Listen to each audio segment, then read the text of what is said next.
Jadi muncul ada yang mengorkestra. Kalau kita lihat politiknya ini ya ujung-ujungnya pertarungan wapres siapa sih nanti.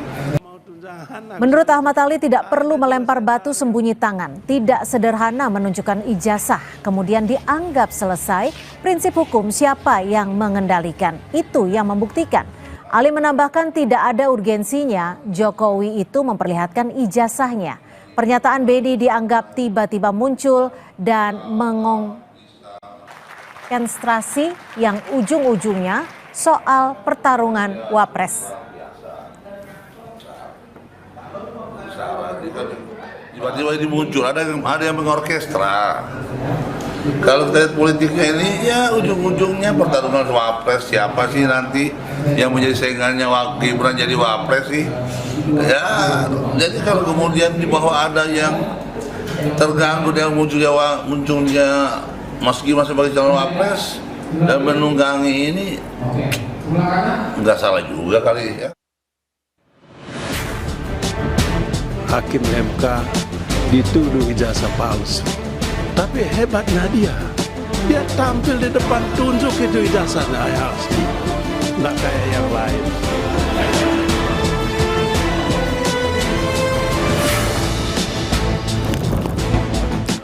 Pernyataan anggota Balik yang juga Wakil Ketua Umum Partai Demokrat Beni Kaharman tengah rapat Badan Legislasi DPR yang menyinggung soal ijazah palsu dimaknai menyinggung Jokowi dalam menghadapi kasus tudingan ijazah palsu oleh Roy Suryo CS.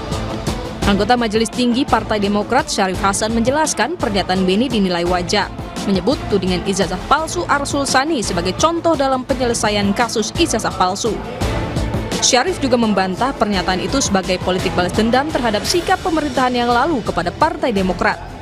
Ini sebenarnya bagi yang merasa, bagi yang merasa tentu menjadi bahan untuk introspeksi bahwa memang mungkin ini yang solusi yang terbaik. Kami tidak pernah memikirkan sejauh itu, bahkan sebaliknya berdasarkan historis, justru kami yang sering menjadi korban daripada kebijakan-kebijakan pemerintahan yang lalu. Projo menanggap sindiran terhadap Jokowi bermotif pemilu 2029. Mantan Wakil Ketua Umum Projo, Freddy Damanik menjelaskan narasi dan sindiran yang disampaikan kader Demokrat di publik sebagai upaya menjatuhkan citra Jokowi. Mulai sekarang di downgrade terus dan itulah justru yang disampaikan oleh Pak Syarif tadi menunjukkan bahwa memang ya posisi politik Partai Demokrat ya dengan Pak Jokowi memang sejak dulu beliau menggambarkan memang ya tarik ulur ada baik, ada buluk dan tapi kalau ijazah ini saya melihatnya memang konteksnya kalau secara politik memang untuk 2020. Analis politik Adi Prayitno memandang pernyataan Beni Kaharman soal isu ijazah palsu sah-sah saja. Namun ada efek samping bagi partai yang kadernya mengomentari isu yang tengah menjadi sorotan publik.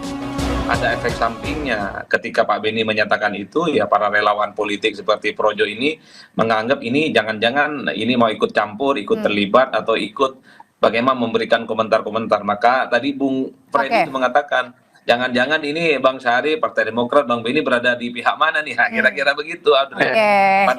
Padahal bagi saya banyak sekali politisi yang bicara tentang kisruhan ijazah ini yang sebenarnya hanya ingin bagaimana persoalan itu selesai tuntas dan secepatnya. Polemik kasus ijazah Jokowi seakan tak berujung. Usai penetapan tersangka 8 orang dari kubu Roy Suryo CS, kini muncul kubu Bon Jovi yang masih berupaya menemukan bukti pendukung dugaan ijazah palsu Jokowi lewat sidang sengketa Komisi Informasi Pusat.